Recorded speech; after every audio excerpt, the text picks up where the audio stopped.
This is an emergency broadcast from the Federal Safety and Welfare Authority, the FSWA. We are issuing this message today, May 24, 2024, to all residents within the Commonwealth of Virginia and surrounding states. It is of the utmost importance that you give this broadcast your full and undivided attention. We understand that the nature of an emergency announcement can be unsettling. Therefore, our first and most critical instruction is for you to remain calm.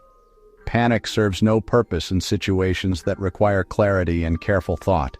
We are providing this information to empower you, not to frighten you. Please take a deep breath. Find a quiet place where you can listen without interruption. Your composure is your greatest asset at this moment. We have taken measures to ensure this message is widely accessible. This broadcast will be repeated at regular intervals on this channel. It will also be made available for replay on official FSWA digital platforms. If you feel overwhelmed, or if any part of this message is unclear, do not hesitate to listen to it again. Multiple hearings may be necessary to fully comprehend the details we are about to share. Understanding this information completely is vital for the safety and welfare of the community. We encourage you to listen as many times as you need until you are confident in your understanding of the situation and the guidance we are providing. This is not a test, this is a real-world advisory. In the face of the unknown, it is human nature to seek simple answers. However, we must urge you to resist speculation and unverified claims. Instead, we ask you to embrace a mindset rooted in logic and reason. Rely on the scientific method. Observe carefully, document what you see, question your assumptions, and seek verifiable facts. The challenges we face require a population that is thoughtful, methodical, and resistant to hysteria. Your ability to think critically is a crucial component of our collective response. We will be providing you with factual information as it has been gathered and verified by our field agents and analysts. Please trust in this process. The purpose of this broadcast is twofold. Firstly, we need to inform you about a series of unusual and escalating activities that have been observed primarily within educational institutions. These events, which we are referring to as anomalies, have now been confirmed within Virginia. Secondly, we are broadcasting to request your assistance. We need the public to become our eyes and ears to report observations calmly and clearly to support the coordinated efforts of federal and local authorities. Your vigilance and cooperation are paramount as we work to understand and manage this developing situation. Please continue listening for specific details on the nature of these anomalies. These events, or anomalies, initially surfaced in the Pacific Northwest, Washington state. Recent verified reports confirm similar activities are now occurring here in Virginia. Because of this geographic spread, we are elevating this to a public-level emergency broadcast. The situation is under active investigation by dedicated FSWA teams. We want to be perfectly clear. The information is being shared to promote awareness and preparedness. Your role: be informed and calm in the community's response. Do not take independent action. The anomalies are behavioral in nature, observed across a range of ages and educational settings. They are characterized by sudden, uncharacteristic, highly coordinated actions by groups. Not overtly hostile, but deeply perplexing and deviating from established behavioral norms. Our primary goal: gather more data to understand the cause, the pattern, the ultimate purpose, if any. The first credible reports of these anomalous events originated in Washington state. Several weeks ago, educators and parents in a small number of elementary schools began to notice a profound shift in student behavior. This was not the typical ebb and flow of childhood energy or occasional classroom disruption. Instead, it was a sudden and widespread adoption of an almost unnerving level of orderliness. Children who moments before had been engaged in the usual boisterous activities of play and learning would abruptly cease their actions. They would then, in unison, move with a quiet and deliberate purpose that was highly uncharacteristic for their age group. Last week at an elementary school in the central region of the state, we observed a direct replication of the patterns first seen in Washington. The incident began during morning recess. according to detailed reports from FSWA field observers who were on-site investigating unrelated matters. A group of approximately 30 children from different classes and age groups simultaneously stopped their activities. They abandoned games of tag, left swing sets in motion, walked away from conversations with a placid and focused demeanor that was deeply unsettling to onlookers. The children then congregated in the center of the school's soccer field.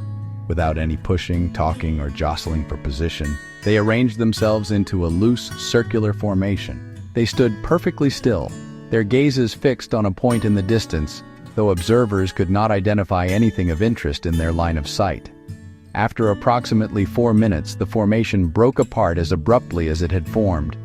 The children blinked, looked around as if waking from a daydream, and immediately resumed their previous activities with no memory of the interruption. When questioned by our agents, they described a feeling of lost time, but could offer no explanation for their behavior.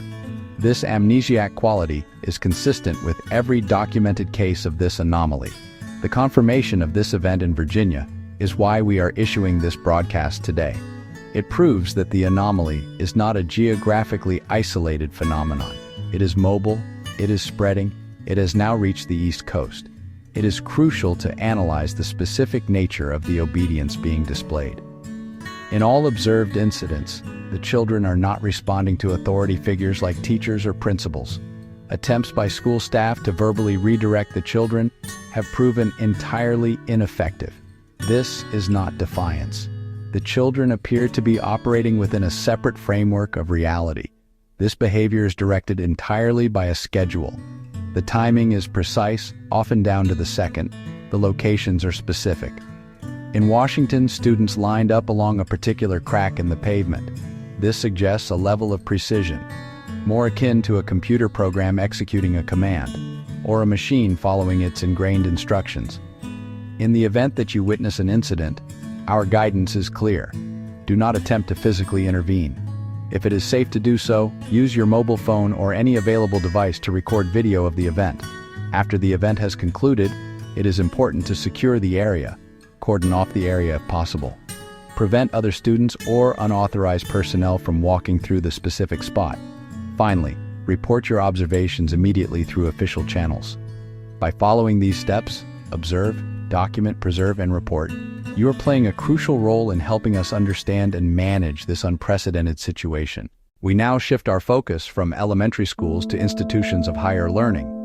The second major strand of this anomaly has been observed on college and university campuses. The subjects in these cases are older, specifically students enrolled in advanced degree programs, with a notable concentration among students in medical and related scientific fields.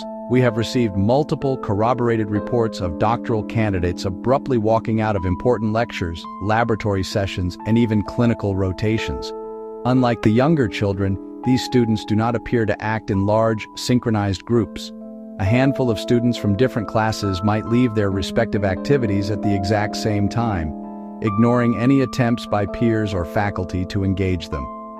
Once these students leave their academic obligations, their destination is remarkably consistent: secluded, often neglected areas of the campus. Upon arrival, their behavior is distinct. They do not simply stand and wait. They engage in what observers have described as waiting with intent. The entire affair is conducted in near total silence. The students remain in these secluded locations for a specific duration, typically ranging from 15 to 25 minutes. Then, just as suddenly as they arrived, they disperse. Much like the younger children, they exhibit a form of amnesia. When questioned about their absence from class, they often appear confused, clearly unaware of their own actions and the time they have lost. The investigation of these campus gathering spots yielded the first physical evidence connected to the anomaly. In the locations where students had congregated, our field agents discovered a number of unusual metal objects. In several locations, agents found lengths of crudely welded metal pipe. Alongside these pipes, what appear to be pieces of cutlery, but of a grossly exaggerated size: forks, knives, spoons, 2 to 3 feet in length. The craftsmanship is rough.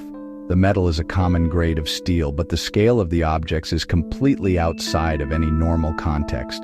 We are currently conducting detailed forensic analysis of these objects. The discovery of these objects immediately raised a critical question.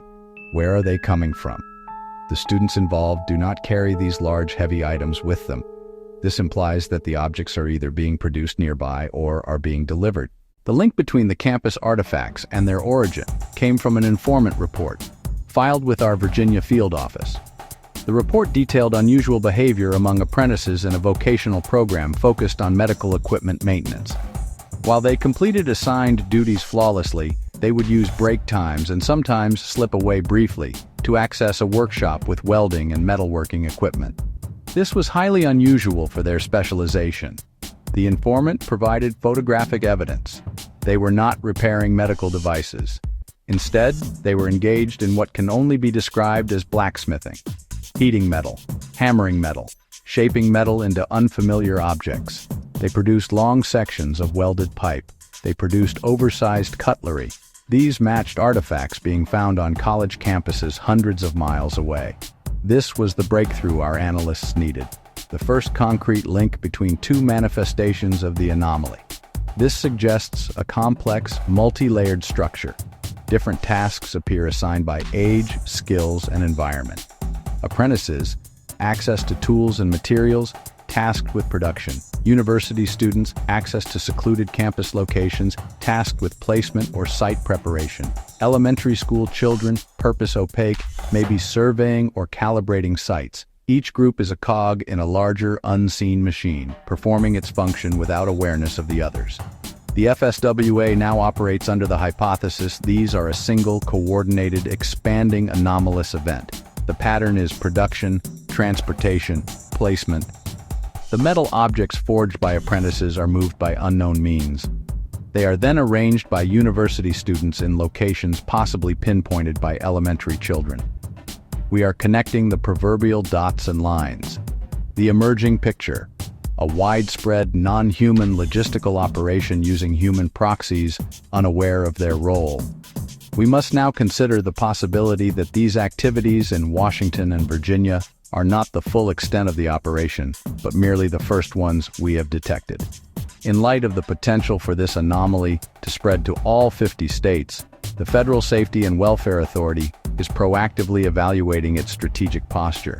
Specifically, we are formally opening a public consultation period on whether the FSWA should establish a fully equipped and staffed departmental headquarters in Hawaii. The unique geography of Hawaii as an island chain presents strategic benefits.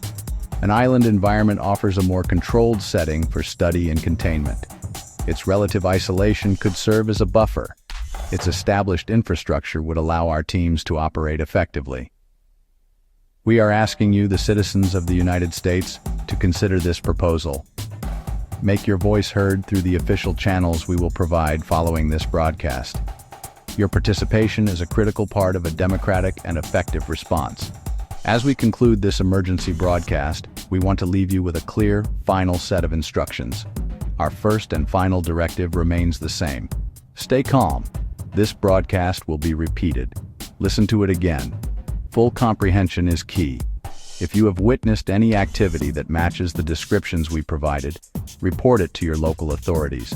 Do not approach or intervene. Observe, document, report. The Federal Safety and Welfare Authority is fully engaged. Our best minds are working around the clock. We are present. We are vigilant. We are committed to resolving this situation. For now, stay calm. Replay this broadcast as needed. Be logical, be scientific, be safe. Thank you for your attention and cooperation. This broadcast is now concluded.